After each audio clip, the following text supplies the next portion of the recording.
한쪽만 보는 분들에겐 다른 쪽을, 하나도 안 보는 분들에겐 한 번에 양쪽을, 일석이조, 아니 일석다조의 효과를 드리는 시사동시사경관 유튜브 좌우극장. 요즘 유튜브로 세상 보는 분들 정말 많으시죠? 보다 다양한 시선으로 이 세상을 보고 싶어하는 분들을 위해서 저희 뉴스 FM 조현지입니다가 야심차게 새롭게 마련한 코너입니다. 이름하여 유튜브 좌우극장.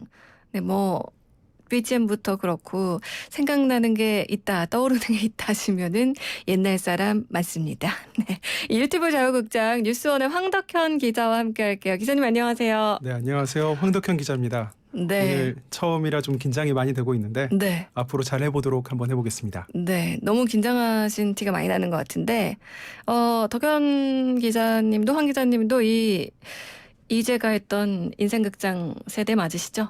저도 비슷한 세대 맞는 것 같습니다. 네, 그래 결심했어를 외치면서 네. 선택하지 못했던 두 갈래 길들을 가보는 그런 코너였었는데요. 그 컨셉으로 저희가 좀 다양한 유튜브들을 소개해 드리려고 합니다. 뉴스 FM 청취자분들하고는 또 처음 만나시는 건데 직접 소개 좀 부탁드릴게요. 네, 간단하게 제 소개를 드리자면요. 뉴스통신사 뉴스원에서 뉴미디어를 담당한 부서에 있었고 IT 부서에도 잠깐 있다가 현재는 사회부 사건팀에서 경찰청을 담당하고 있습니다. 네. 사건에 대해서는 발빠르게 또 취재를 하시나 바쁘실 것 같은데. 근데 뉴미디어에 오래 계셨기 때문에 유튜브도 관심이 많으신 걸로 알고 있어요. 항상 보죠. 네. 유튜브에 보면은 개개인이 올리는 영상들도 많지만 저희 YTN이나 YTN 라디오처럼 어떤 언론사에서 올리는 뉴스 채널들도 정말 많고요. 근데 이게 저희가 예전에 그 미디어 오늘에 계시는 금준경 기자랑도 이야기를 했지만 유튜브라는 알고리즘의 특성상 자꾸 이제 본인에게 맞춰서 영상을 제공하다 보니까 네. 늘 보는 방향으로만 자꾸 이렇게 영상이 추천이 되거든요. 늘 보던 채널만 이렇게 구독해놓고 볼 때 어떤 문제가 생길까요? 네, 한국언론진흥재단은 지난해 12월 이 보고서를 냈습니다. 유튜브 추천 알고리즘과 저널리즘이라는 보고서였는데요. 이 알고리즘 때문에 확증 편향, 즉 보고 싶은 것만 보고 그게 전부라고 생각할 수 있다고 지적했습니다. 조금 더 쉽게 말하자면 네. 보수는 보수, 진보는 진보처럼 자기가 보는 것만 보게 될 확률이 높다는 거죠. 이런 알고리즘은 유튜브에 더 몰입하기 위한 하나의 기술이라고 설명할 수 있을 텐데 네. 그래도 다른 것을 볼 줄 아는 넓은 이해가 아마 필요할 것으로 보입니다. 내가 보는 유튜브 정보가 가짜일 수 있다는 의심은 늘 필요할 것 같습니다. 네, 맞습니다. 일단은 이제는 많은 분들이 유튜브에 올라오는 영상들이 이제 사실이 아닐 수 있다 정도에 대해서는 인지를 하고 계시는데 그럼에도 불구하고 너무나 이제 많이 자주 접하다 보면 나도 모르게 시나브로 이렇게 젖어들 수 있는 거거든요. 그래서 오늘부터 이 황덕현 기자의 어깨가 무겁습니다. 저희 청취자분들의 그 시야를 이쪽 저쪽 넓게 또 넓혀주셔야 하기 때문인데요. 자, 그럼 유튜브 좌우극장 본격적으로 시작해 볼게요. 오늘 어떤 주제 준비해 주셨나요?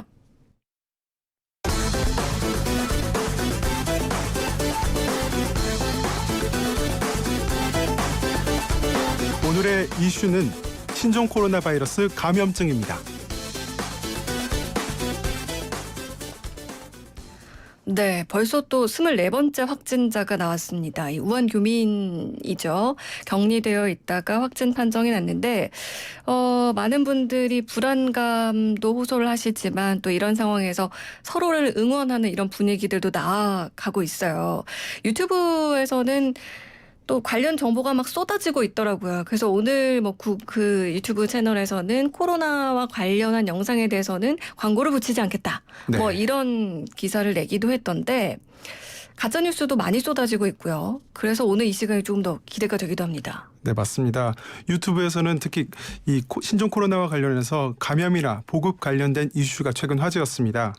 코너 이름이 유튜브 좌우극장이라 보니 진보나 보수 이렇게 구분해서 살펴보면 좋았을 텐데 이번 사안은 사안이 사안인 만큼 국제적인 위험 상황을 토파보면서 주장과 정보 정도로 나누어서 살펴보면 좋을 것 같습니다. 네, 저희가 뭐 이름을 좌우극장으로 짓기는 했지만 항상 꼭 뭐 정치적인 성향으로 이렇게 전달해 드리는 건 아니고 꼭 그 주에 좀 살펴봐야 할 이슈들 함께 해볼 텐데요. 그럼 그 수많은 유튜브 영상들 중에서 황 기자의 픽 한번 좀 들어볼까요? 네, 고르느라 좀 고생을 많았는데요. 네. 그래도 제일 먼저 시사 계열 구독자 중 가장 많은 축에 속하는 노무현 재단 유튜브를 이야기하지 않을 수 없습니다. 네, 첫 편은 신종 코로나의 습격, 내 몸을 지켜라는 제목으로 1월 말 첫 방송을 했고요.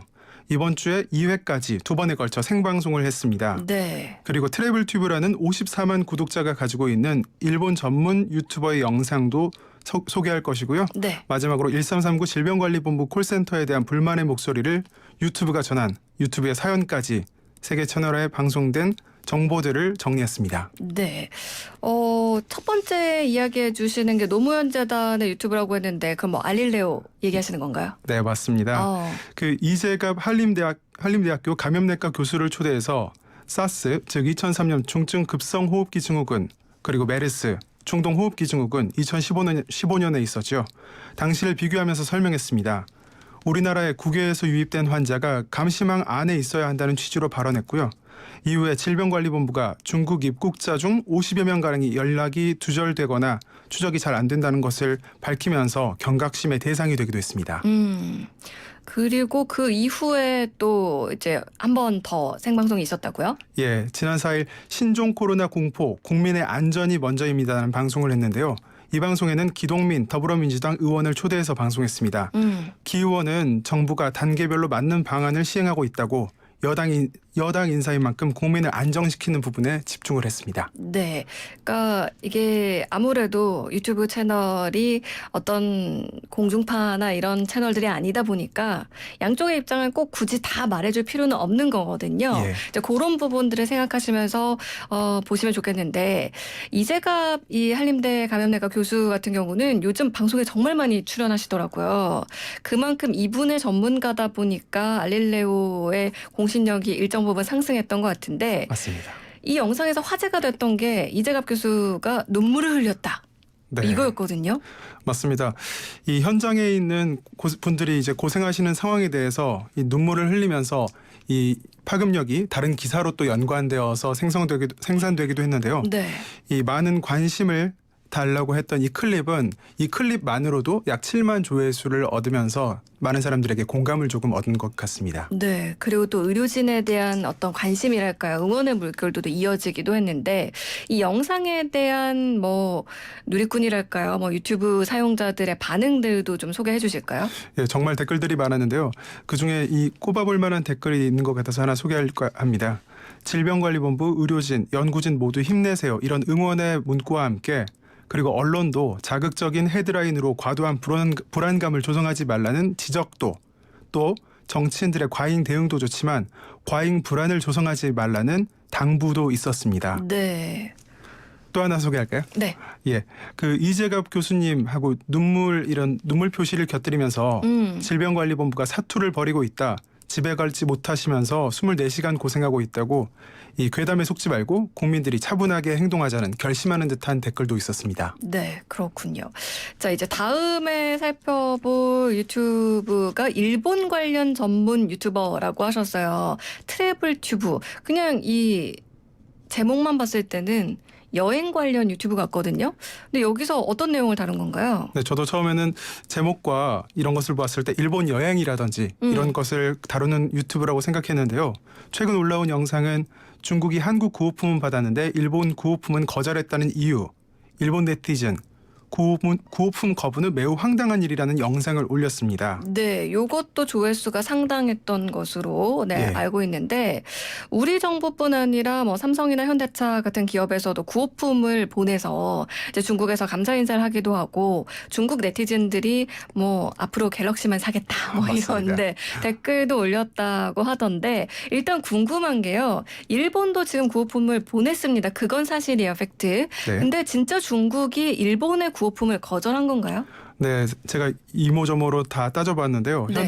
현재까지는 사실이 확인되지 않은 정보로 파악됐습니다. 이 영상에 따르면 구호품 중 일부는 중국이 거절했다는 정황이 포착됐다고 나왔는데요. 한국 언론 보도나 일본 언론을 한눈에 볼 수 있는 포털 야후 재팬, 또 일본 언론사 홈페이지 등을 뒤져봐도 이를 파악할 수는 없었습니다. 네. 댓글에는 방사능 오염의 우려가 있는 후쿠시마산 식재료를 쓴 게 아니냐는 우려와 중일 관계에 대한 우려도 함께 담겼는데요. 유튜브 영상에 대한 사실관계가 파악되지 않은 상태입니다. 네. 뭐 앞서서 많은 사람들이 지금 관심을 갖는 이슈다 보니까 가짜뉴스도 넘쳐나고 있다라는 이야기 전해드렸는데 요것 같은 경우는 사실 여부가 확인되지 않은 정보 혹은 주장이라고도 할 수 있을 것 같은데 이 유튜브 영상을 소개해 주시는 이유는 뭘까요? 네, 이 유튜브를 당장 가짜뉴스라고 이렇게 판별하기는 쉽지 않을 것 같습니다. 하지만 대형 유튜브고 다수의 구독자를 보유하고 있는 채널이 출처가 분명하지 않은 정보를 이렇게 방송했을 때는 조금 네. 부담이 따르고 이렇게 국민들이 혼돈할 수 있기 때문에 출처가 분명한 정보를 바탕으로 방송해야 좋지 않을까 하는 우려를 담아서 꼽아왔습니다. 네, 유튜버들의 자정 능력도 좀 필요할 것 같고요. 그거를 보는 우리 시청자들, 이용자들의 수준도 좀 높아져야 되지 않을까, 뭐 이런 생각이 듭니다. 마지막으로 골라오신 유튜브 영상은 이 질병관리본부 콜센터 1339에 대한 불만의 목소리를 전한 유튜버 얘기라고 해주셨는데 네. 요건 어떤 이야기인가요? 예, 구독자 수를 공개하지 않은 중소형 유튜버인데도 조회수가 10,000회가 넘을 정도로 이렇게 사람들의 관심을 모았던 영상이 있었습니다. 네. 제목은 우한 폐렴 의심돼서 1339로 전화를 걸었더니 이게 진짜 현실이라고 제목을 중국을 다녀온 채널 관리자가 이렇게 사연을 소개했는데요. 네. 소개를 조금 더 하자면 네. 이 남성은 중국 이우시를 다녀왔다고 설명했습니다. 찾아보니까 이우시는 저장성에 있고요. 우한이 있는 후베이성과는 거리가 조금 있는 곳입니다. 네.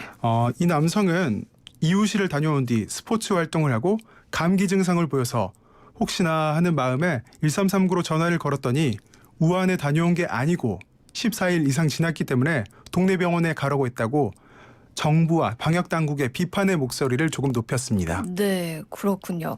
그러니까 우한을 다녀온 자에서 지금은 중국을 다녀온 자로 그 범위가 확대돼서 질병관리본부가 이제 관리를 하고 있는데 네.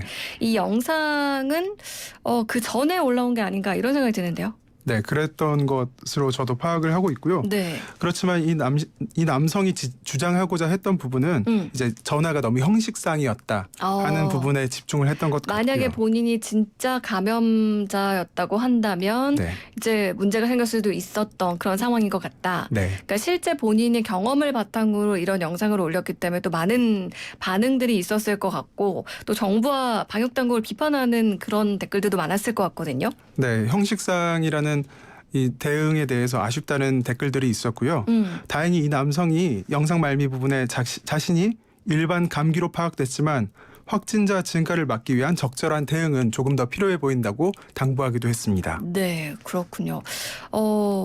오늘 세 가지 유튜브 영상을 소개를 해주셨어요. 사실 첫 방송이다 보니까 긴장도 많이 하셨고 준비도 정말 많이 해주셨는데 이런 거 준비하다 보니까 좀 애로사항이랄까요? 아니면 정말 많은 이제 유튜브 이용자들이 좀 주의해야겠다 싶었던 것들이 있었을까요?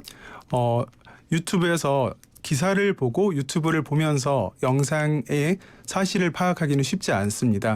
따라서 공신력 있는 유튜브라든지 어떤 출처가 분명한 유튜브를 본다면은 그것이 조금 더 정보를 습득하고 또 미리 이 피해를 예방하는 효과가 있을 것 같다고 생각합니다. 네, 오늘도 황덕현 기자 첫 시간인데 야하 말해 뭐해님 유튜브 댓글창으로 우와 기자님 라디오까지 유튜브 하시는 거 봤어요 라면서 원래 알고 계신 팬이셨나 봐요.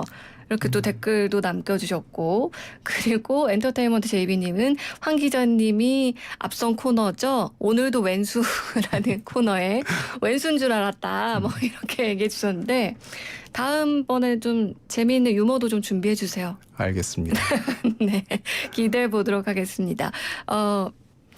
유튜브 자화극장 첫 번째 시간, 오늘 신종 코로나 바이러스 감염증과 관련해서 유튜브에 올라온 다양한 영상들 소개해드렸는데요. 지금 이 시간에도 유튜브에서는 1분이 지날 때마다 무려 72시간 분량의 영상이 업로드되고 있습니다.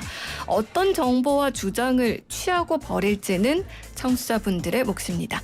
지금까지 뉴스원 황덕현 기자와 함께했습니다. 오늘 말씀 고맙습니다. 감사합니다.